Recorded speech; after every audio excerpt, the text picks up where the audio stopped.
수많은 시사 고발 프로그램을 해왔지만 사회는 변하지 않았습니다. 그런데 단 한 편의 영화 울지마 톤즈와 이태석 신분의 삶을 닮은 다큐멘터리는 사람들을 바꿨습니다. 그때 깨달았습니다.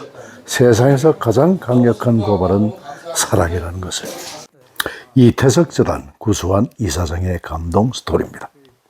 오늘의 행사를 주관하신 법포럼 김인식 교수님입니다. 우리에게 오셨다는 겁니다. 너무 송구하고 너무 감사한 것을 가슴속에 있는 온 마음을 붙여서 정말 영광스러운 박수로 구수한 오늘 이야기해드릴 주제에 관련해서 제가 그 영상을 만드는 전문 그 PD다 보니까 영상으로 먼저 오늘 주제가 어떤 주제인지 소개해드리도록 하겠습니다. 지금부터 이태석 신부님의 방을 찍도록 하겠습니다. 네, 이태석 신부님 보입니다. 어서오세요.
끝내에 차오르는 젊어진 것 같아.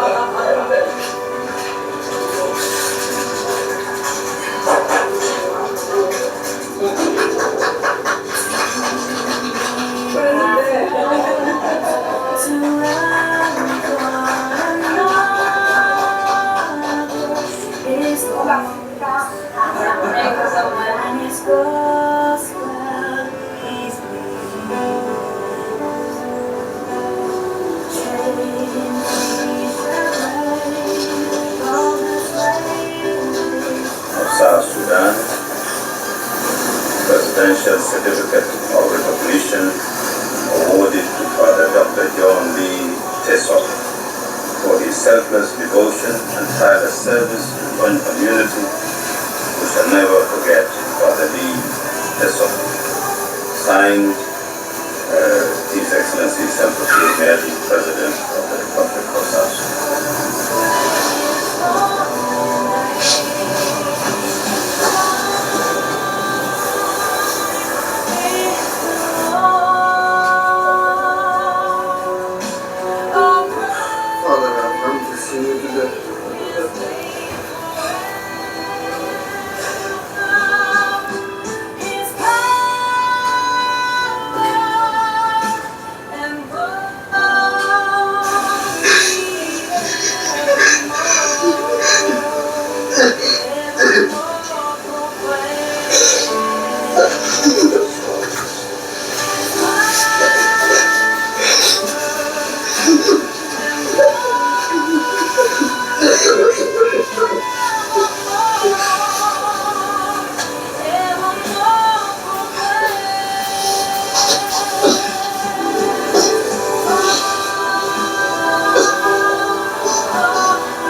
여기 찾아오신 이유가 뭡니까? 정말 인생을 정말 하느님의 나라처럼 저처럼 홀로 나라라 다니면서 살고 싶어서 오신 것인데, 근데 나에게는 너무 많은 것들이 알고 있어요. 하나씩 비울 때 우리가 정말 알 수 있고 진정한 그 행복을 얻을 수 있지 않을까, 그렇게 생각합니다. 네, 잘 보셨죠? 예, 오늘 뭐, 네. 오늘 좀 드리고자 하는 말씀은 뭐 특별한 게 아닙니다. 그냥 영화에 대한 소개를 좀 하려고 하는데, 조금 전에 보셨던 그 애들이 막 울잖아요. 근데 그 눈물은 보면은 이제 어떤 분들은 뭐 감동을 하고 어떤 분은 슬프다고 하는데 그렇지 않습니다. 그 아이들이 어떤 아이들이냐면은 이제 저 아프리카 남수단이라는 나라가 한 30년 동안 전쟁을 하던 나라예요. 그래서 이제 군인이 없는 거예요. 막 싸우다 보니까. 그러니까 어떻게 되죠? 집에서 한 사람씩 하면서 뽑아가요. 강제 징집을 해요. 근데 집에 가보면 남자들은 다 도망가 버려요. 죽거나. 그럼 누가 남아있죠? 애들. 그 다음에 엄마. 그 다음에 이제 나이 드신 그 할아버지 할머니들 계시니까 아이들을 뽑아다가 7살 때 군대에 끌고 가는 거죠. 가가지고 저도 놀란 게 뭐였냐면은 7살 때 뭐 하냐고 했더니 이제 사람을 죽이고 오라 시킨대요. 그럼 누굴 죽이겠어요? 친한 사람을 죽이고 오는 거예요.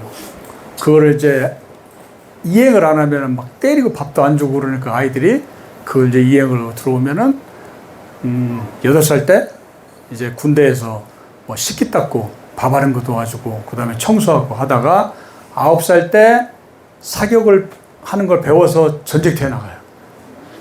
우리는 9살 때 아이들이 뭘 배우죠? 인성을 배웁니다. 세상을 아름답게 살아가는 방법. 근데 이 아이들은 뭘 배우죠? 생존을 배웁니다. 그래서 아이들이 눈이 우리 눈하고 달라요. 막 설계 등등하고. 그런 아이들이 신부님을 만나고 난 이후에 저렇게 변한 거예요. 이 두 영화는 그냥 뭐 기자들은 뭐 종교 영화다, 뭐 감동 다큐멘터리는 그렇지 않습니다. 제가 이 영화는 2010년에 만들었고 저 영화는 2020년에 10년 후에 이야기를 만들었는데요. 이 영화를 만든 이유는 뭐 종교다, 감동이다, 뭐 영화를 많이 그 관객을 많이 모아서 돈을 벌자 이런 부분이 아니라요. 사회를 어떻게 하면 변화시키지? 왜냐하면 대한민국이 그동안 보면은 제가 이제 그 시사 고발 프로그램을 하면서 한 30여 년 동안 지켜본 경험으로 봤을 때는요, 사회가 변하지 않습니다. 아무리 고발을 해도, 아무리 좋은 정책을 내놓고 정권이 바뀌어서 뭡니까, 뭐 사람을 갖다 놔도 개혁을 부르짖어도 2025년에도 또 개혁을 부르짖잖아요. 네. 왜 안 바뀔까? 이제 그 취재 현장에서 느낀 건 뭐였냐면, 이게 법과 제도의 문제가 아니라 사람의 문제라는 걸 깨달았어요. 그 사람의 생각을 어떻게 바꿀 것인가. 이제 이 부분을 생각을 하다가 이제 이러한 그 이태익 신부님처럼 감동적인 사례를 그 산 분들 갖다가 다큐멘터리를 만들어 놓고 세상에 이제 막 던지기 시작을 했어요. 왜 제가 이제 이 영화를 만들었냐면요. 이 영화를 만들고 나서 제가 중요한 걸 깨달았어요. 이 영화를 울지마 톤조라는 영화를 딱 보여드렸더니 사람들이 막 울어요. 이 영화는 원래 제가 고발을 하려고 만들었던 영화예요. 왜냐하면 제가 거의 이 영화가 2010년에 나왔으니까 거의 한 20년 동안 PD 생활하면서 그 주 종목이 고발 프로그램을 해왔기 때문에 뭐 이렇게 뭐 감동, 사랑하고는 아무 관련이 없어요. 근데 이제 이 영화를 만든 이유는 우리 사회의 어떤 리더들, 또 굉장히 욕심 많고 이기심 많은 분들에게 이 영화를 보고 느꼈으면 좋겠다, 이거였습니다. 그래서 이제 만든 영화인데, 이 영화를 보고 사람들이 막 웁니다. 그 극장에 가서 물어봤어요. 왜 웁니까? 그랬더니 두 가지를 얘기해요. 하나는 뭐죠? 신부님의 삶을 보니까 부끄럽다 했습니다. 부끄러운 눈물이 하나가 있었고요. 또 하나는 그리움의 눈물이었어요. 저런 분이 우리 옆에 있으면 얼마나 행복할까. 제가 그걸 보고 깜짝 놀란 게 뭐였냐면, 부끄러움과 그리움의 눈물을 딱 보고 느낀 게 뭐였냐면, 이건 영화가 아니라고 생각했어요. 제가 끊임없이 그 저널리스트로 살아가면서 추구했던 그 목표를 이루기 위해서 하나의 굉장히 중요한 도구가 될 수 있거나 해서 이제 이 영화를 만들고 나서 사실 뒤에 다큐멘터리 4편을 더 만들었어요. 왜냐하면 국민들한테 이태석 신부의 삶에 대해서 잊혀지지 않게 하는 게 굉장히 중요하다고 생각해서 그렇게 만들었고요. 그 다음에 이제 이 10년 후에 저희가 이제 전쟁이 나고 제가 이제 그 재단을 2012년도에 설립을 했는데 제가 재단 일을 안 했어요. 여기서 전쟁이 나고 또 뭐 그 과정에 여러 가지가 있습니다. 막 카톨릭 어디죠? 신부님들께서 막 저를 사탄이라고 막 소송하고 막 하여튼 이런 일들이 있었어요. 예. 그래서 이제 안 하다가 2019년도에 이제 10주기잖아요. 그래서 이제 제가 그 울지마 톤즈 찍었을 때 아이들을 연락을 해갖고 수소문을 계속 한 거예요. 했더니 이제 저렇게 변해 있어요. 예. 의사, 약사, 기자, 그 다음에 공무원. 신기했습니다, 사실은. 왜냐면은 여기는 나라가 거의 다 파괴가 돼가지고 하루끼리도 정말 걱정해야 될 그 나라에 아이들이 의대 공부를 한다는 것은 상상도 못하는 일이에요. 누가 돈 대준 사람도 없잖아요. 신부님 떠나고 난 다음에. 그런데 이제 아이들이 스스로 저렇게 그 의사가 됐습니다. 그래서 제가 물어봤어요. 왜 의대를 갔지? 왜 의사가 됐지? 그랬더니 이태석 신부님 때문에 신부님을 닮고 싶어서 신부님과 약속을 해요. 생각이 뭐였냐면은 도대체 이분은 아이들에게 무엇을 어떻게 해줬길래 우리하고는 상상이 안 되잖아요. 전쟁터에서. 뭘 해줬지? 이게 굉장히 궁금했어요. 해준 거 보니까 이제 뭐 특별한 게 아니었습니다. 왜? 아무것도 없잖아요. 그래서 이제 학교 이런 거 허허벌판에다가 나무 이렇게 그 판때기 갖다 놓고 아이들에게 공부를 가르치기 시작했어요.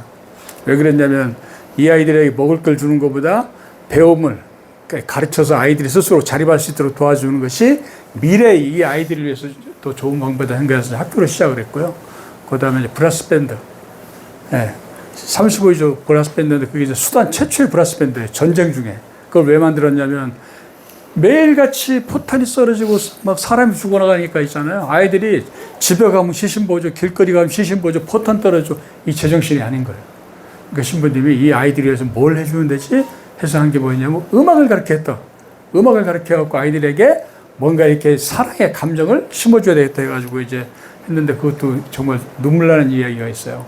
돈이 없잖아요. 그러니까 이제 한국에다가 아시는 분들한테 막 눈물의 편지를 써요. 이 아이들을 살려주세요. 살려주세요. 그러니까 이제 한국에서 이태혁 신부님을 잘하는 분들이 막 돈을 보냈어요. 근데 그 돈을 가지고 서울에서 악기를 사가지고 남대문 시장 가고 이제 그 밴드 단복 사가지고 가서 그 악기를 사가지고 갔어요. 근데 이제 저도 이 영화를 처음 만들 때 궁금했던 것이 도대체 저 악기가 한 종류가 한 6개 돼요. 트럼펫, 트롬본, 뭐, 큰 북, 작은 북. 근데 이걸 학교에서 물어보면은 음악 선생님들도 한 악기 가르치는 것도 힘들대요. 근데 이거 6개, 7개를 도대체 누가 와서 전쟁의 기간 동안에, 해서 보니까 신부님이 직접 하셨어요.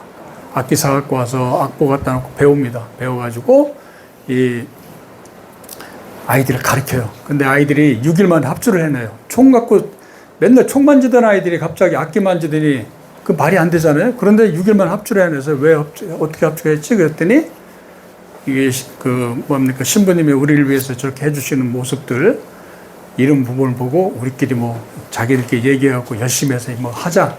그러니까 이제 이분은 교육을 가리키는 것이 아니라 스스로 느끼게 한 정말 신부님이 저는 엄청난 교육자였어요. 저는 이분을 한 번도 만난 적이 없어요. 이분 돌아가신 날 수단의 슈바이처 선종이라고 하는 그 인터넷에 주요 뉴스가 떴는데 저는 뭐 불교 신자라서 또 공영방송 PD가 선종이라고 하는 종교적인 용어에 대해서 관심을 가질 필요가 없고요. 슈바이처 박사는 전 세계 많이 의료 그 봉사활동 나간 분이 계시기 때문에 굳이 이 주인공이 누군지도 모르는 분한테 이걸 가지고 다큐멘터리를 만든다는 도박을 할 필요가 없었어요. 근데 제가 주목한 것은 수단이라고 하는 두 글자였어요. 왜 수단을 주목을 했냐면 여기가 바로 뭐였냐면 전쟁터였던 거예요. 전쟁터를 왜 갔을까 사람이? 그렇잖아요. 인간이면 편하고 싶고 뭔가 내 거 가지고 싶어 하는데 이분이 전쟁터를 갔어요. 그런데 전쟁터를 간 것도 그 발령이 나서 간 게 아니라 자원을 내서 갔습니다. 그 다음에 이분은 의사 출신이에요. 우리나라에 아마 의사 출신 신부님 손꼽으라고 하면 이 손꼽을 꼽을 정도입니다. 딱 생각드는 게, 들었던 게 뭐였냐면은, 우리가 의사라는 직업이 그렇잖아요. 부하의 명예를 상징하는 직업이잖아요. 이것을 그냥 스스로 내려놨잖아요. 근데 이 집이 10남매 중에 이 9번째 아들인데요. 무지무지 가난했어요. 정말 똥구멍 찢을 정도로 가난했는데, 의사 아들이 딱 됐으니까 집안에서 기대치가 얼마나 높았겠어요. 우리의 상식으로는. 그런데 그거를 딱 그만두고 신부가 돼버리니까 집에서 난리가 났죠. 난리가 났어요, 집에서. 근데 더 가겠다. 그리고 어디죠? 신부가 되겠다. 좋아. 그럼 신부가 되는 거 좋아. 근데 뭐죠? 아프리카 가요. 자원해서. 이 기가 막힌 스토리입니다. 그래서 저는 이분의 삶을 보면서 어떤 궁금증이 있었냐면, 신부 이태석이 아니라 인간 이태석이라는 부분이 굉장히 궁금했어요. 예, 그 부분을 말씀드리고요. 그 다음에 여기 이제 제목이 왜 부활이냐면은, 저 아이들을 찾아가서 이제 보니까 의대를 다니는데 돈이 없어요. 그래가지고 USB에다가 다운받아서 돌려가면서 공부하고, 그래서 이제 대학을 가가지고 학교에 가서 이제 성적표를 딱 보니까 성적도 제일 상이에요. 이게 상상이 안 되시죠? 그리고 집을 갔더니, 이게 남수단이 세상에서 가장 못 사는 나라잖아요. 30년 전쟁을 해서. 못 사는 나라에 이제 수도에 이제 그 주바라는 수도에서 아이들이 공부를 하는데, 우리 같으면 서울대학을 다녀요. 서울대 의대를 다니는데, 집도 걸어서 2시간을 가야 돼요. 왕복 4시간을 걸어서 다녀요. 돈이 없으니까. 그러니까 생각을 해서요. 세상에서 가장 가난한 나라의 수도라고 하지만, 그것도 뭐죠? 가난한 나라의 수도에 거기서 2시간을 걸어간다? 거기 사람 사는 집이 아니었어요. 가보니까. 아무것도 없어요. 그래서 하도 막 기가 막혀가지고 그냥 호주머니에서 이렇게 돈이 그냥 나오는 거예요. 공부에 열심히 하라. 그런 열악한 상황에서도 공부를 했어요. 그래서 제가 이 아이들한테 얘기했습니다. 자, 신부님이 떠났습니다. 근데 신부님이 가장 아프리카를 간 이유가 뭐였냐면은, 세상에서 가장 가난한 사람을 도우려고 간 거예요. 누구냐면 한센병 환자였어요. 우리도 소록도에 지금 저기 옛날에 강주시 시켰잖아요. 여기도 똑같습니다. 아무도 봐주는 사람이 없어요. 약도 없잖아요. 우리는 치료약이라도 있잖아요. 제가 가보니까 한센 일 마을을 가보니까 사람들이 죽어요. 병이 걸려서. 왜 그렇습니까? 의사가 없는 거예요. 울지마톤주가 그렇게 유명해졌는데, 한국에서 이태석 신부 돕자고 하는 운동이 벌어졌지만, 제가 2010년, 11, 12, 14, 14년까지 가보니까 한국 사람이 저밖에 온 사람이 없어요. 이게 우리의 모습입니다. 봉사 외치지만 말과 그 행동의 실천이 있잖아요. 이게 너무 달라요. 그래서 이 아이들한테 제안을 한 게 뭐였냐면, 너희들이 신부님 때문에 의사가 됐으니까 너희들이 가서 신부님 대신 가서 좀 진료를 해주라 그랬더니, 진료를 하러 갔는데 저 가운도 말이죠. 돈이 없어가지고 저희가 맞춰서 갔어요. 약도 가져가고 해서 이제 한센병 환자 마을 가서 진료를 했는데, 아까 조금 전에 화면에 보셨잖아요. 그 진료하는 겁니다. 진료하는데, 진료가 끝난 다음에 이제 그 한센병 환자한테 제가 인터뷰를 했습니다. 신부님이 떠나고 정확하게 12년 만에 의사가 당신의 손을 잡아줬는데, 그때 기분이 어땠습니까? 그랬더니 딱 던지는 얘기가 아주 저도 수입 먼 줄 알았어요. 왜냐하면 이태석 신부님이 돌아오신 거 딱딱 이 얘기를 하는 거예요. 그래서 제가 순간적으로 떠올랐던 단어가 뭐였냐면, 이 부활이라는 단어였어요. 그래서 이제 제목을. 근데 이게 뭐냐면, 사람의 부활이 아니라 사랑의 부활입니다. 누군가에게 사랑을 나눠주면, 여기 영화처럼 그 사랑을 받던 아이들이 누군가에게 또 사랑을 나눠주고 있잖아요. 이런 사랑의 부활. 이게 결국 남산 얘기가 아니라 사실은 대한민국에 이야기하고 싶었던 거예요. 근데 이게 이제 2020년 7월 9일 날 개봉을 했는데, 코로나가 그냥 집박해가지고 제가 사비를 한 6억 들였는데 막 쫄딱 망했죠. 근데 저는 망했다고 생각 안 했습니다. 왜냐하면 한 2만 명 정도가 봤는데요. 그 2만 명 정도 보신 분들의 영화 그 상영 후기 있잖아요. 보고 깜짝 놀랐어요. 제가 의도했던 바를 그대로 얘기를 하는 거죠. 어떻게 살아야 되지? 예. 이렇게 했는데, 보통 우리가 할리우드 영화들 블랙버스터 해가지고 돈 많이 들어간 영화들 보면 있잖아요. 천만관객 하는 영화들이 대개 보면 반짝합니다. 한 6개월 지나면 싹 사라집니다. 근데 이 영화는 2020년대 영화를 만드는데 갈수록 올라가요. 이게 참 저는 아주 신기한 체험을 하고 있습니다, 지금. 점점. 그래서 이게 작년에 완전히 그 최상의 변곡점 딱 찍었어요. 그게 뭐였냐면요. 작년에 교황청에서 저한테 연락이 왔습니다. 영화 상영을 하고 싶대요. 그러니까 그 교황청 한국 대사관에서 왜 그러냐 했더니 10월 달에 이 교황청에서 정말 중요한 행사가 열렸어요. 전 세계의 135개국의 추기경, 주교님들을 다 교황님이 와달라고 해가지고 회의를 하는 거예요. 무슨 회의예요?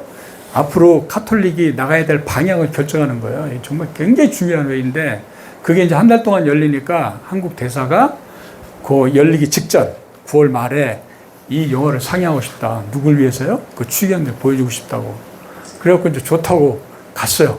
영화를 들고. 그냥 뭐 상영료가 얼마냐고 뭐 얘기하길래 당신 그런 식으로 얘기하면 안 된다고 했어요.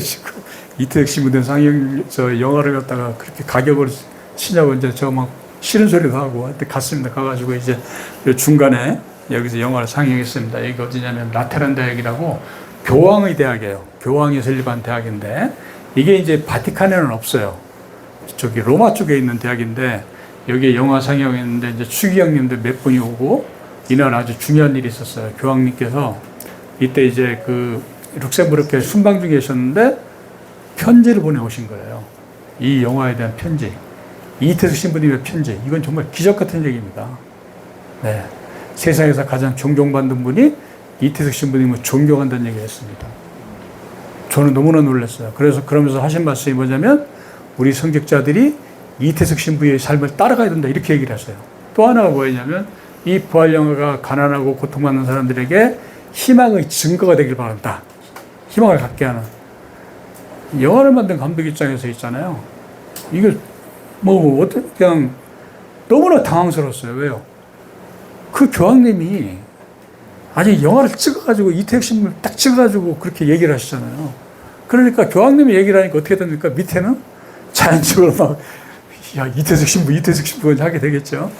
그래서 이날 이제 영화를 상영했는데 이 로마에 있다 보니까 거리가 멀어가지고 몇 분 안 오셨어요. 추기경님들이 한 4분 정도 오셨는데 막 울어요. 영화 보고 웁니다. 그래서 왜 웁니까? 라고 제가 질문을 했어요. 당신은 추기경님이고 이분은 신부님인데 어떻게 사제가 돌아가셨다고 이렇게 웁니까? 이제 이런 투로 이제 질문을 했어요. 했더니 이제 부끄럽다 이거였습니다. 네. 저분은 예수님의 삶을 행동으로 실천했는데 우리는 그렇지 못하다는 부끄러움. 그래서 제가 자신감을 가졌어요. 야, 이거를 그 시노도라고 하는 저 기간에 전 세계에서 오신 분들한테 영화를 보여주고 싶다고 그래갖고 저기 찾아갔어요. 근데 교황청은 아무도 못 들어갑니다. 허락이 없으면. 저는 더군다나 불교 신자라서 저기 들어갈 수가 없어요. 그래 가가지고 이태석 신부 책을 영어로 만들어갖고 만나자고 하니까 안 만나자고 그래서 만나자고 막 계속 전화를 했더니 나오셨어요. 어떤 분이 그래갖고 책을 딱 들이밀었어요. 보고 연락을 달라고 그랬더니 딱 연락이 왔어요. 만나자고. 갔죠. 갔더니 영화를 상영하자는 거죠. 근데 장소가 어디냐고 그랬더니 여기는 지금 교황청 안에는 영화를 절대 상영을 못 한다는 거예요. 이제 그런 얘기가 없대요. 그럼 요 바깥에다 해라. 바깥에 몇 군데 알려주는데 전화했더니 큰 행사가 열리니까 거기가 다 찼어요. 그래가지고 마지막으로 교황청에 엽시다 그랬더니 안 된대요. 그럼 나 영화 갖고 한국 갑니다. 와버렸어요. 근데 며칠 있다가 기적같이 전화가 왔어요. 교황청 어디죠? 저 교황님이 지금 여기 교황님이 있잖아요. 이 회의를 하는 요 장소가 있어요. 그 바오로 6세홀에 그 2층에 신시노도홀이라 있는데 저기서 영화를 상영하자는 거죠. 정말이냐니까 정말을 해요. 그러면서 이제 조건을 몇 개 겁니다. 하나는 뭐냐면 영화를 영어 더빙에 이탈리아 자막을 갖고 와라. 근데 그다음에 뭐죠? 책, 홍보, 영화감독 프로필을 다 영어로 이탈리아로 번역을 갖고 오래요. 기간은 얼마 줬습니까? 10일 딱 줬어요. 이게 말이 안 돼요. 말이 안 됩니다. 근데 제가 노라고 안 했어요. 그래가지고 이제 저희 직원들 다 소집해가지고 밤샘 작업을 해서 정확하게 보냈습니다. 네, 보내가지고 이제 영화가 상영이 됐죠. 그 장면을 잠깐 보여드리겠습니다.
I was in tears. Yes. And Father Lee is very inspiring indeed.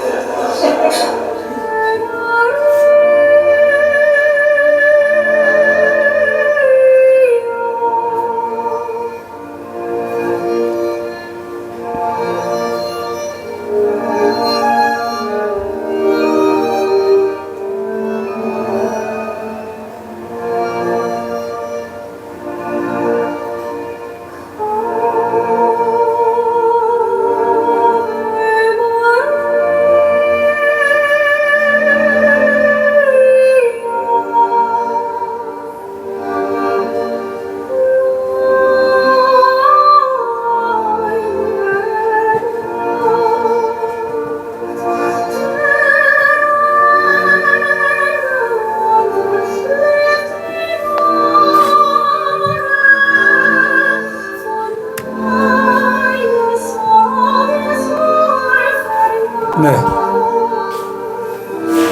일단 박수 치셔야 돼요.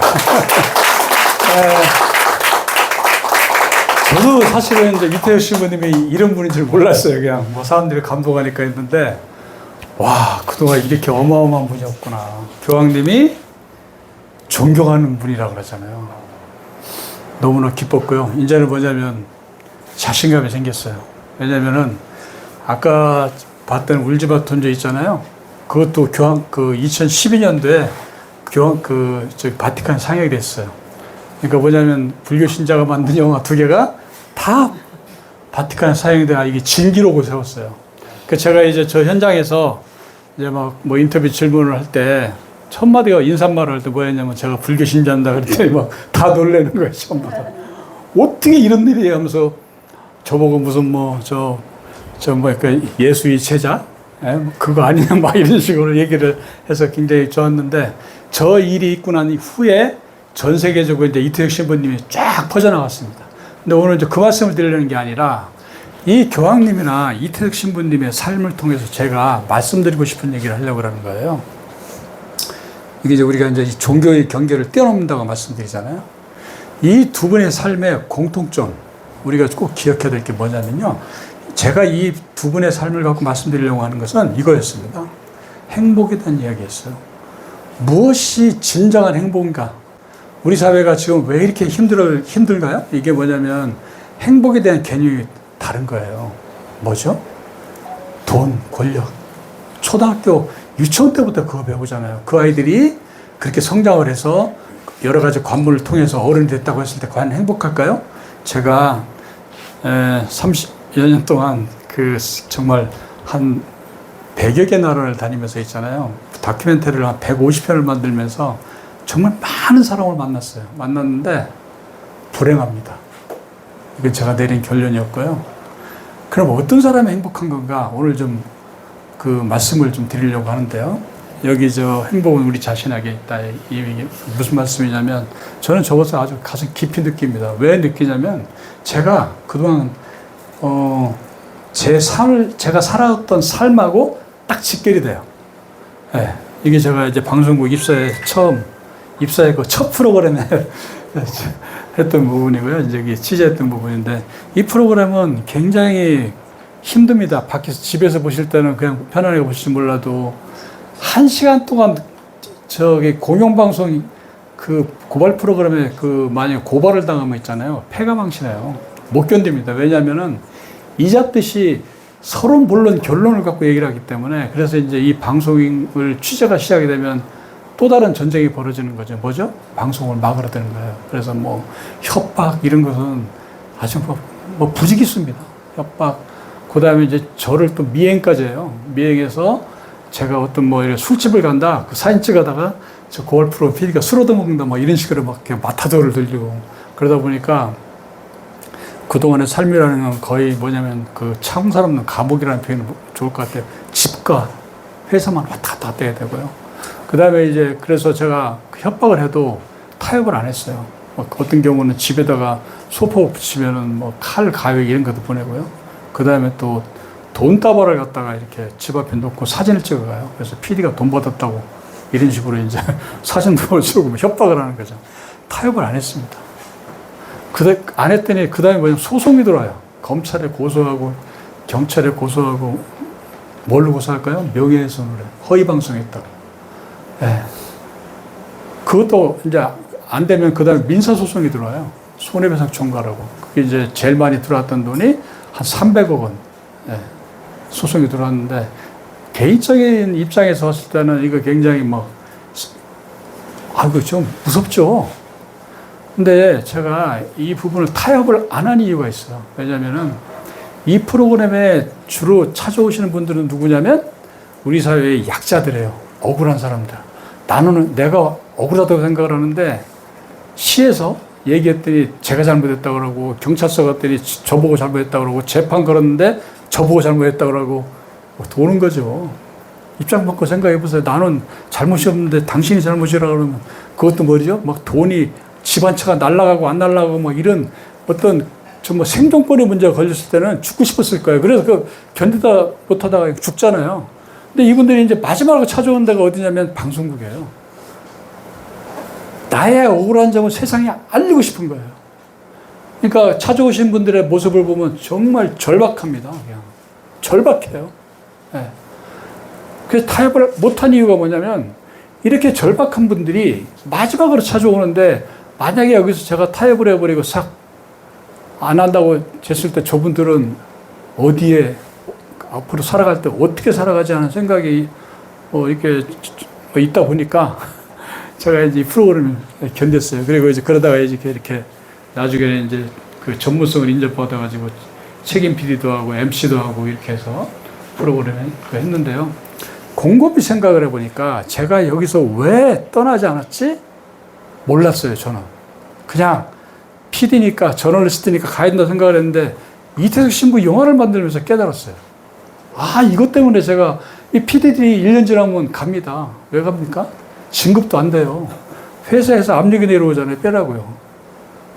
저는 다 거절했어요. 그러니까 고가 점수가 빵점이니까 진급이 안 되죠. 진급 안 되죠. 협박받죠. 그렇죠? 여기를 왜 정말 거의 10몇 년을 버틴 비결이 뭘까? 남들은 저보고 또라이라고 그러죠. 근데 보니까 이태혁 신부 삶을 딱 놓고 그분이 왜 아프리카에서 행복했지? 보니까 해답이 딱 나왔어요. 행복했던 거예요. 왜 행복했습니까? 사람들이 그 억울한 사람들이 찾아와서 방송을 내달라고 했을 때, 내줬을 때 그 반응들 있잖아요. 웁니다. 그냥 우는 게 아니에요. 그냥 통곡을 하면서 고맙다고 이제 붙잡고 그래. 그러면 기분이 좋겠습니까? 안 좋겠습니까? 좋아요. 속으로. 왜? 나 때문에 어떤 분이 굉장히 희망을 가지니까 내가 좋은 일 했구나 생각을 하잖아요. 네. 근데 그것이 쌓이다 보니까 자꾸만 그 사람들이 나 때문에 좋아하는 모습들이 막 떠오르는 거예요. 그게 정말 마약 같은 거예요. 한번 딱 맛을 보니까 벗어날 수가 없어요. 그래서 이 프로그램을 떠나는 게 무서웠어요. 근데 이제 이 부분을 더 확실하게, 이렇게 제가 저널리스트로 무엇을 해야 되겠다라고 저에게 아주 확실하게 저를 이 길을 잡아준 게 뭐였냐면요. 이 종군기자 생활을 5년 했어요. 종군기자 들어보셨죠? 전쟁터에서 기록한 사람들이죠. 제가 사실은 이제 이태혁 신부님을 한 번도 만난 적이 없지만 신부님을 정확하게 삶을 해석을 했던 이유가 뭐냐면은 이 종군기자를 하면서 전쟁터에서 정말 그 죽어가는 사람들을 막 구해내려고 하는 이런 그 성직자, 의사, 자원봉사자들을 취재를 하는 경험이 있기 때문에 신부님을 금방금방 이해했던 거예요. 그리고 그게 정확했던 거죠. 제가 입은 옷이 뭐냐면 방탄복입니다. 방탄복인데 왜 입냐면 있잖아요. 쏘는 거예요. 기자들. 그리고 TV라는 걸 붙인 이유가 뭐냐면 나 기자니까 쏘지 마라. 쏩니다. 그래서 저도 한 두 번, 정말 죽을 뻔했죠. 맞아가지고. 그래서, 근데 이제 왜 제가 전쟁터를 갔을까? 사람들이 수없이 질문을 많이 합니다. 집에서 난리죠. 텔레비 보면 당신 미쳤냐고 그러고. 그렇잖아요. 총알이 막 팍팍 날아다니는데. 근데 저길 왜 갔을까요? 몰랐어요. 근데 영화를 만들면서 제가 깨달았는데, 제가 또 이렇게 제가 지금 드리는 말씀은 거짓말이 하나도 없다는 것을 말씀드리기 위해서 그 전쟁터에서 찍었던 영상을 잠깐 보여드릴게요. 네.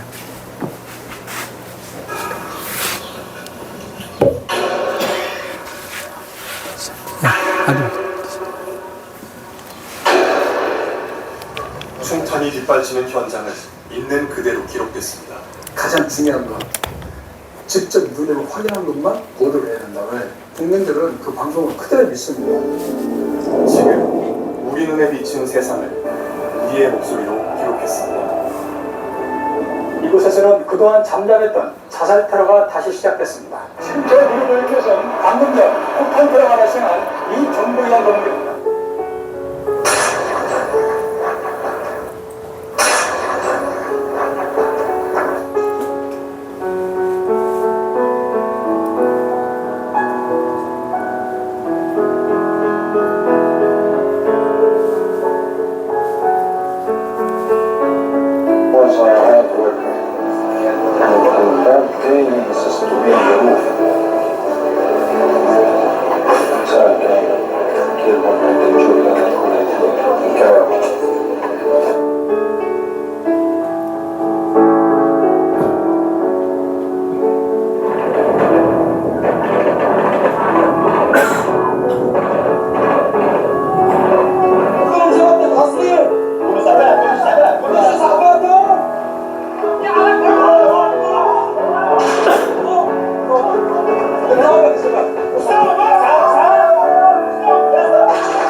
어제 이스라엘군이 불질러 처참한 현장으로 변한 베들레헴 시장입니다. 지금도 저 한쪽에서는 연기가 솟아오르고 있습니다. 이곳 베들레헴은 한마디로 죽어있는 도시라는 표현이 어울릴 것 같습니다.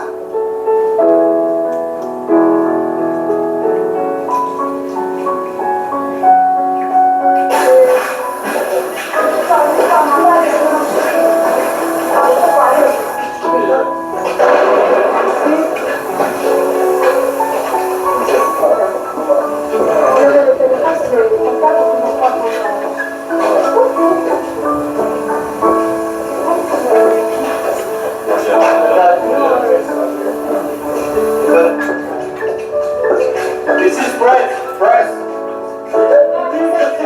We want to leave.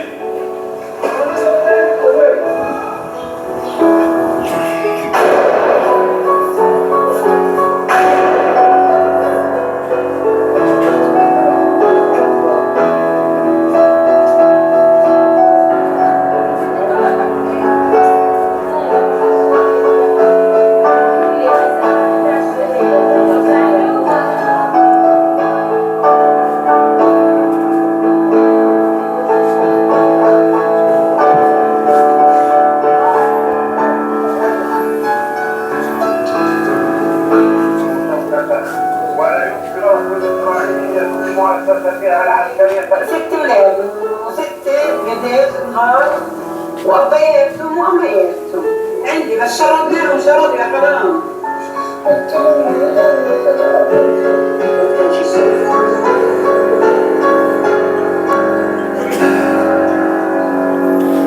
요즘 그 이스라엘 뭐 팔레스타인 이란 전쟁 나올 때 우리 기자들이 저 들어가서 막 찍는 거 보셨어요? 안 들어가요. 위험하다고. 근데 들어가야 돼요. 외국에서 이렇게 보도한 거 뺏기다가 이렇게 보도하고 그러면 우리는 우리의 시각이 아니라 외국의 시각에 대해서 이제 전쟁을 바라보게 되잖아요. 굉장히 오판을 하게 되는 거죠. 기자들이 목숨을 거는 이유는 특별한 게 아닙니다. 하나는 이제 진실, 정확한 보도를 알리기 위해서 들어가는 거예요. 이 상황이 어떤 상황인지. 두 번째는 고발입니다. 전쟁이라는 것이 지금 이란 그 이라크 전쟁, 이스라엘 전쟁 보면 아시겠지만 그 권력자들의 노름이잖아요. 그 누가 죽습니까? 그 사람들은 안 죽어요. 힘없는 서민들만 죽어나는 거예요. 약자들만. 정말 무책임하다고 저는 생각을 하고요. 이제 이런 부분들을 고발하게 하는 거죠. 이 전쟁이 왜 얼마나 부당한 건지를. 마지막 하나가 이게 정말 중요합니다.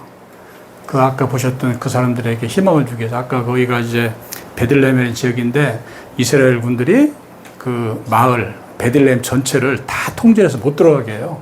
그래놓고 뭐죠? 단전, 단수, 먹을 거 다 끊어버리는 거죠. 그리고 뭐예요? 아까 들었던 그 무장단체들 있잖아요. 자수시키라고. 그리고 사람이 나오면 쏴 죽여버리고 이런 거죠. 네. 생각을 해보세요. 이게 일주일 있다가 전쟁이 끝난다고 그러면은 기다리는데 이게 무한정입니다. 네. 공포죠, 공포. 그런데 어느 날 갑자기 아무도 찾아온 사람이 없는데 외국 기자가 쑥 들어갑니다. 그냥 마이크 뺏어버려요. 인사도 안 하고 막. 그래 놓고 이제 여기저기 다니면서 막 설명을 해요. 자기들이 당한 얘기를. 근데 이제 그 시간이 얼마냐면 1시간 넘게 혼자 얘기해요. 무슨 얘기인지도 못 알아듣죠. 알아보니까. 근데 코디한테 저 무슨 얘기하라고 물어보지도 못해요. 왜?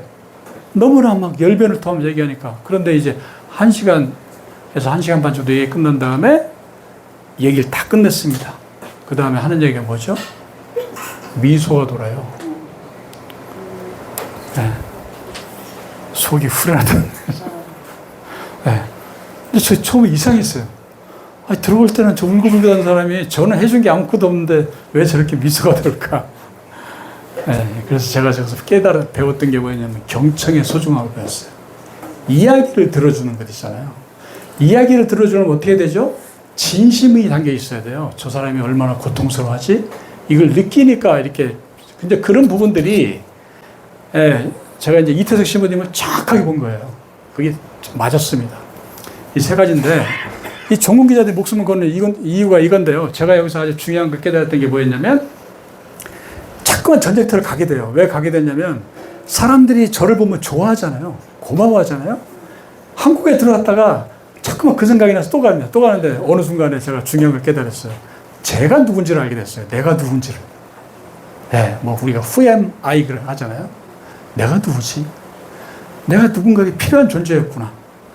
내가 좋은 일을 하고 있구나. 그리고 마지막에 제가 저기서 배운 게 뭐였냐면 내가 어떤 사람의 인생을 바꿀 수 있는 능력을 갖고 있구나. 이걸 제가 깨닫게 된 거예요. 왜냐하면 사람들이 변하잖아요. 그러다 보니까 뭐죠?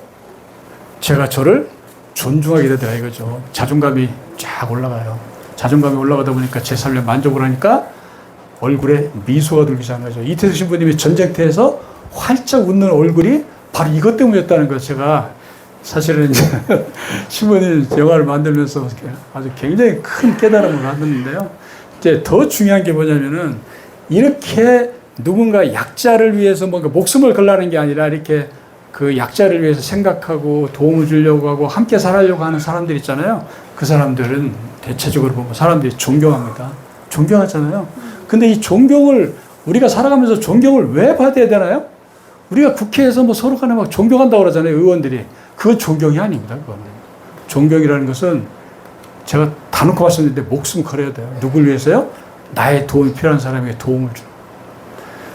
근데 이 존경이 왜 중요하냐면 이 존경을 받는 사람들, 존경이라는 단어 속에는 아주 우리가 꼭 기억해야 될 중요한 단어가 있어요. 그게 뭐냐면 신뢰입니다. 존경받는 사람들이 무슨 얘기를 하면 신뢰를 받아요. 신뢰예요. 그래서 우리가 살아가면서 그렇잖아요. 사람한테 신뢰를 줘야 사업을 하든 뭐를 하든 내 뜻을 펼칠 수가 있는데 신뢰를 하지 못하면 안 됩니다. 그래서 아까 말씀드렸던 그런 약자들에게 헌신하는 사람들은 대개 보면 사람들이 존경하고 신뢰하고 그 다음에 존경받고 신뢰받으면 어떻게 되죠? 네, 자존감이 올라갑니다. 자존감이 올라가면 어떻게 되죠? 행복합니다. 그러면 존경하고 존경받고 신뢰받는 사람들은 도대체 어떤 삶을 사는 것인가? 죽으라고 그냥 뭐 예를 들어서 뭐 어디 가서 막 산골에 가서 없는 데 가서 뭐 이렇게 가서 누굴 도와야 되냐 그런 부분이 아니라 제가 드리고 싶은 말씀은 요 4가지였습니다. 네. 이건 제가 아주 경험한 겁니다. 사람들을 대할 때 있잖아요. 진심으로 대합니다. 저 사람이 얼마나 힘들지? 저 사람을 어떻게 도와줘야 될까? 이태혁 신부님 그랬습니다. 그 아이들한테, 한센병 환자들에게. 두 번째는 뭐냐면 소통을 잘합니다. 소통이 뭐죠? 내 이야기를 많이 하는 사람은 싫어해요. 내 이야기를 들어주면 좋아하잖아요. 소통이라는 것은 이야기를 많이 들어줘야 된다. 경청. 이걸 굉장히 잘해요. 세 번째, 이거 정말 중요한 얘기인데 이타심이 깊습니다. 이타심은 뭐죠? 이기심의 반대입니다. 나보다는 상대를 먼저 생각하는 거예요. 네. 그래서 어디 예를 들어서 뭡니까? 차 운전을 하다가 흔히 보는 게 뭐죠? 앞차가 고장이 나고 딱 서버리잖아요. 그럼 막 사태질하고 막 비키라고 빵빵 거리는 사람이 있는 반면에 그 운전자분은 얼마나 답답하겠어요. 막 이러지 저러지 못하고. 그래서 내려가지고 그 차를 한쪽으로 이렇게 밀어주는 거예요. 이런 게 뭐냐면 이타심이거든요. 그 다음에 또 하나가 뭐냐면 공감 능력입니다. 공감 능력이 뭐냐면 다른 사람의 고통, 의견, 생각을 함께 느껴주는 거죠. 다른 사람이 무슨 얘기를 했는데 틀렸다고 면박을 주는 게 아니라 나도 같이 그렇게 생각한다. 그러면 그 말한 사람이 기분이 좋잖아요. 네? 기분이 좋잖아요. 그러면 이제 그 자기의 이야기를 들어준 사람을 신뢰하는 거죠. 그것이 이제 조금 깊어지면 존경하게 되고. 네. 이게 우리가 살아가는 초등학교 때부터 배우던 얘기였어요. 이 네 가지를 실천한 나라가 어딘지 아세요? 제가 이걸 이태우 신부님 사자니까 저렇게 살았다 그 얘기를 하도 많이 해서 제가 세계에서 가장 행복한 나라가 어딘가 유엔에서 발표한 나라가 있습니다. 북유럽 국가예요. 스웨덴, 덴마크, 노르웨이, 핀란드 있잖아요. 그래서 스웨덴과 덴마크에 가서 이 나라가 왜 행복하지 해서 다큐멘터리를 5개를 만들었습니다. 이 이타심과 공감 능력이 정말로 깊습니다. 저 나라가 행복한 이유는 이타심과 공감 능력. 그래서 국회의원이 오선 의원도 버스를 타고 다녀도 부끄럽지가 않고요. 사무실 조그마한 공간 안에서 법안을 100개 만들어 비서가 없어요. 그게 가능합니다. 우리는 안 되잖아요.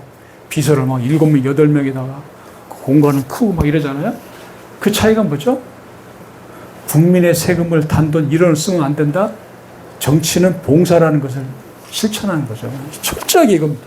국민들이 위해서 뭘 해주면 좋지? 그래서 그 북유럽 국가는 이 대화가 협치가 잘 돼요. 우리는 협치 얘기하는데 절대 안 됩니다. 왜? 협치의 전제 조건은 뭐냐면 이 네 가지가 전제 조건이 돼야 돼요. 이야기를 들어줄 줄 알고 진심으로 대화를 하려고 하고 그 다음에 뭐죠? 나보다는 상대를 생각하고 상대 이야기하는 것을 느껴주는 거 있잖아요. 이 네 가지가 중요한데 우리는 이게 안 됩니다. 이 며칠 전에 아마 이 기사 보신 분들 계시겠습니다. 이거하고 정리를 할 텐데요. 이게 뭐냐면요. 미국에 있는 우리 셰라톤 호텔 있잖아요. 그게 세계 체인인데 그 호텔 상속녀입니다. 미치 피어드라고 하는 여성분이에요. 연세가 84. 근데 이 여자분이 기사가 갑자기 거기에 쫙 미국 언론에 보도가 됐어요. 보니까 저분이 상속받은 아버지가 22살 때 돌아가셔서 상속을 받았는데 상속받은 돈이 얼마냐면 120억 달러, 16조 원. 그 다음에 뭐죠? 여기는 왜 220달러를 했냐면, 220억이라고 달러를 했냐면 저분이 결혼한 사람이 또 상속을 받은 사람이에요. 네. 그래가지고 둘이 결혼을 해가지고 네. 남편이 죽었는가 봐요. 상속받은 돈이 30조 원인데 그분이 헌 옷을 입고 지하철을 타고 항공기 일반석 타고 이게 기사에 떴습니다. 미국 사회에서는. 네. 근데 이제 저는 이 부분을 본 게 아니라 네.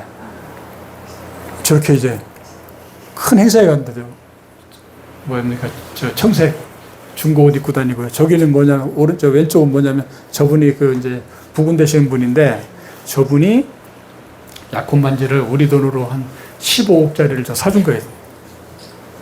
저 반지를 약혼 반지를. 그런데 저분이 이제 우크라이나 전쟁 나고 나서 저기 이제 책을 쓰시는 분인데 가서 이제 취재를 갔다가 거기에 아이들이 막 피난민에 죽고 하는 거 있잖아요. 이런 걸 보고 저 남편한테 보내 약혼 반지 저 14억짜리를 갖다가 거기 기부해버려요. 예. 근데 이제 기부한 게 중요한 게 아니에요. 제가 이걸 보여드린 이유가 조금 전에 이타심 공감 능력 있잖아요. 이게 왜 중요하다고 보면 이분이 인터뷰 기사에 이런 게 있어요. 저도 사실 깜짝 놀랐어요. 왜냐하면 14년 동안 계속 이야기하고 다녔던 이야기를 이분이 저렇게 딱 하시는 거죠. 행복하고 싶다면 뭐죠? 나보다는 다른 사람을 위해서 무엇을 할 수 있는지 생각해줘요. 불행해지고 싶다면 이게 뭐죠? 욕심내라는 얘기예요. 내 것 챙기고. 그러면 왜 나보다 다른 사람을 도와주려고 하는 것이 행복한 것인가? 아까 말씀드렸잖아요. 나의 도움을 받고 정말 기뻐하고 인생의 어떤 전환점이 되는 이런 모습들을 보면서 내가 누군지를 알게 된다고 하시면 바로 그거였던 거예요. 그래서 이제 저도 지금 재단을 하면서 2020년에 이사장이 됐습니다. 이 일을 하고 저희 직원이 5명인데 잠깐 저희가 재단에서 그동안 어떤 일들을 해왔는지 영상으로 보여드리겠습니다.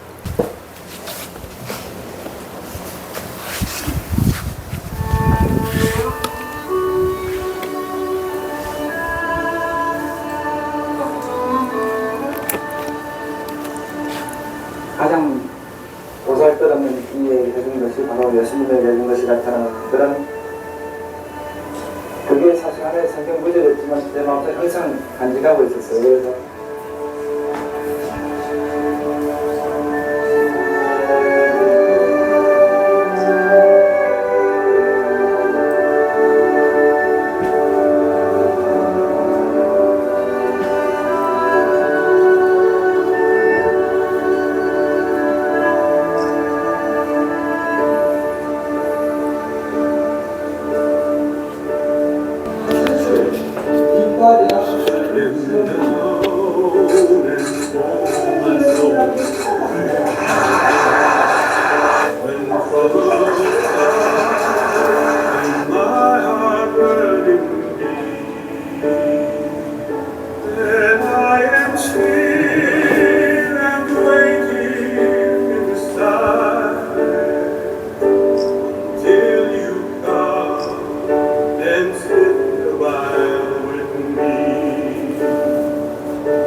제가 이렇게 사업을 우리가 인원이 저기 직원이 5명밖에 안 돼요. 사업을 이렇게 하는 이유는 뭐냐면요. 나눔의 기쁨이 무엇인지를 국민들한테 좀 이렇게 알리려고 하는 거죠. 그래서 후원금을 저희가 갖고 운영되기 때문에 그 돈이 어떻게 쓰이는지를 정확하게 보여드려서 대신이 느끼는 거예요. 아까 내용들이 보면 다 굉장히 감동적이잖아요. 많은 분들이 이제 그렇게 해서 이제 나눔이라는 게 뭐지?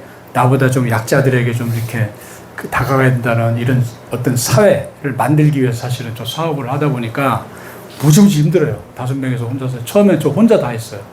그러다가 이제 2명, 3명 하다가 지금은 이제 5명인데, 그 다음에 이제 지금 제일 중요한 게 뭐냐면 지금 제가 지금 하고 있는 그 재단에서 사업 중에 뭐 교육입니다. 어른들은 강연을 가고 이렇게 알려면 이렇게 바뀌지가 않아요, 잘. 네. 근데 이제 커가는 아이들에게 이타심과 공감 능력이 왜 중요한지, 너희들이 이걸 왜 배워야 되는지, 이거를 이제 막 집중적으로 가르치기 시작해서 뭐냐면 이제 그 학교를 시작을 했어요. 리더십 학교. 네. 그래서 이제 아까 보시면 알겠지만 그 아이들 남수단에 가서 봉사활동 직접 시켜버리잖아요. 재단에서. 재단에서 돈 다 됩니다. 네. 그리고 이제 요거만 설명하고 이제 끝낼게요.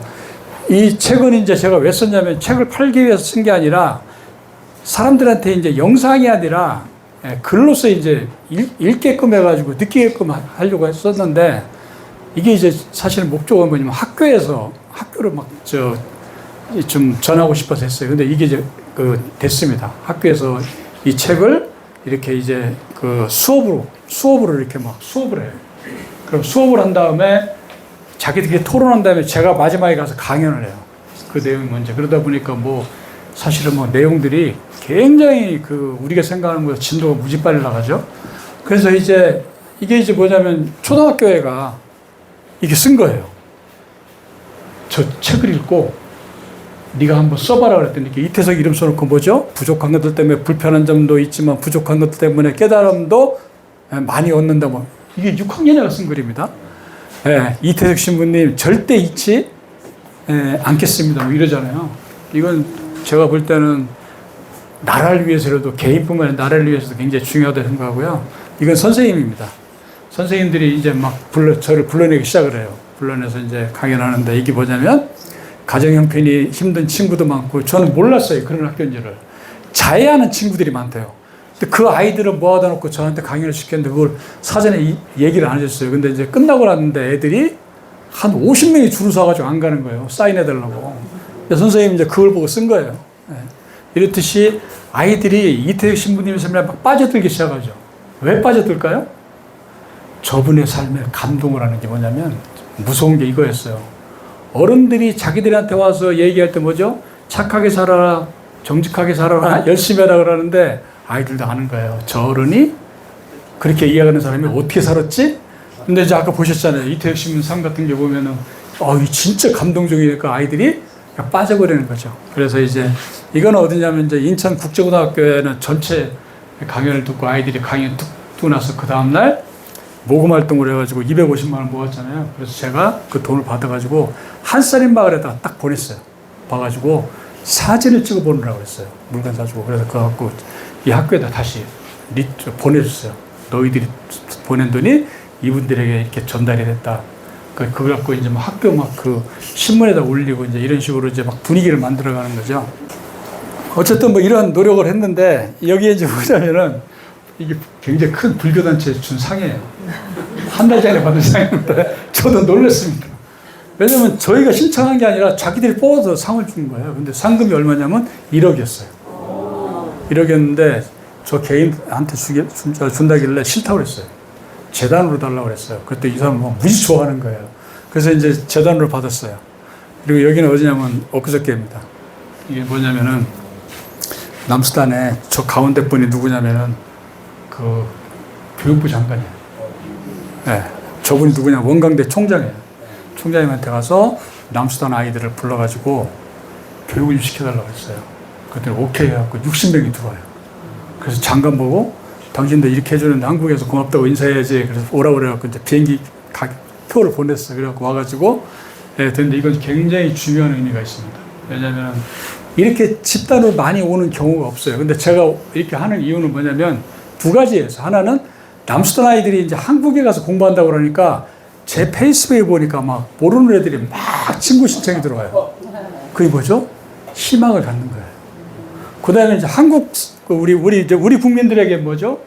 야, 남수단에 와서 여기 와서 이 아이들이 이제 희망을 갖는구나. 기쁘잖아요.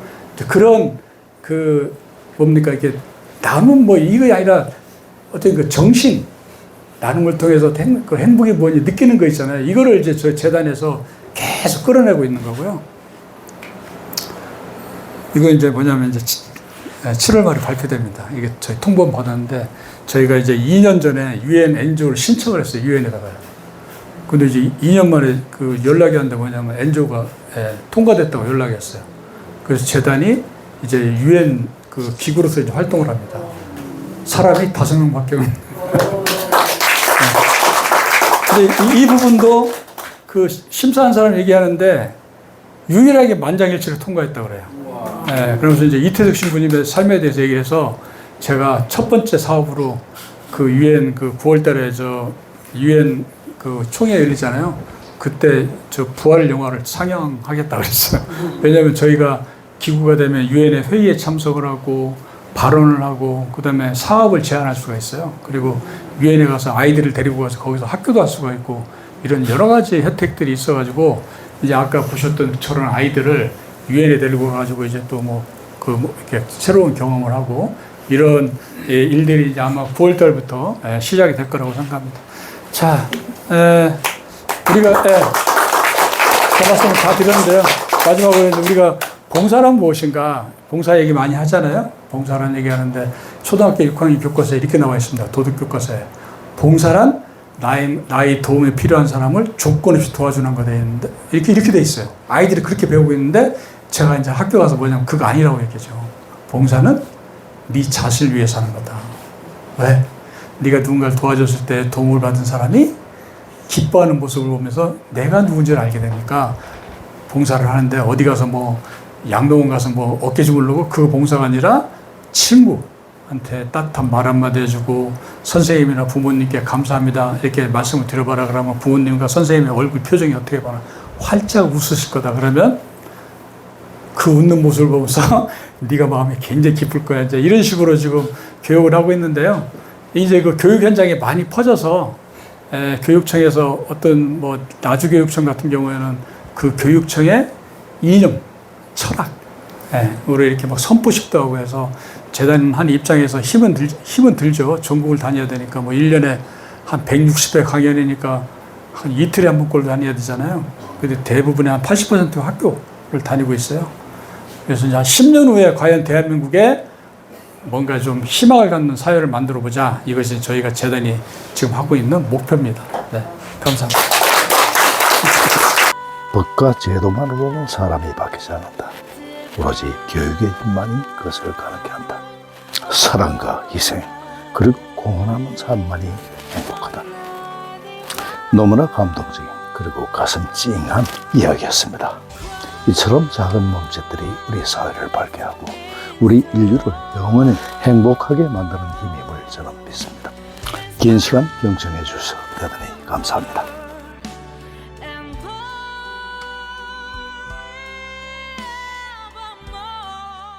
Your support means the world to me. I promise to repay your kindness with even better content. 권대욱 TV였습니다. 오늘도